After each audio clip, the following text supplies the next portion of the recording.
مرنے کے بعد قیامت تک بھی ساری زندگی حضور کے ساتھ سوئے ہو. بے شمار حدیث ہے.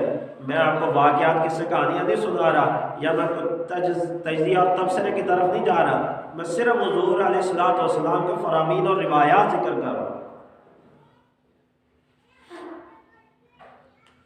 تو افضل صحابہ، افضل البشر بعد الانبیاء، جتنے بھی نبی 1,24,000 نبی آئے، ان تمام نبیوں کے بعد کائنات میں سب سے افضل انسانوں میں ابو بکر.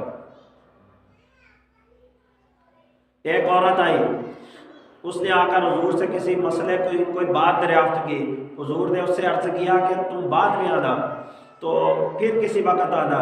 تو اس عورت نے عرض کیا رسول اللہ اگر میں واپس آؤں اور آپ کو نہ پاؤں، اس کی مراد یہ تھی کہ اگر آپ کی وفات ہو گئی اور آپ مجھے نہ ملے تو پھر میں کہاں جاؤں گی. تو حضور نے فرمایا کہ کہیں نہ جانا، اگر میں تجھے نہ ملوں تو واپس آئے اور مجھے نہ پائے تو ابو بکر کے پاس آ جائے.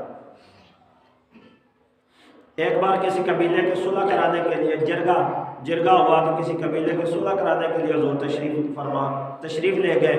تو حضور نے ابو بکر سے فرمایا کہ ابو بکر اگر مجھے دیر ہو جائے تو میرے مصلی پہ نماز پڑھا دے.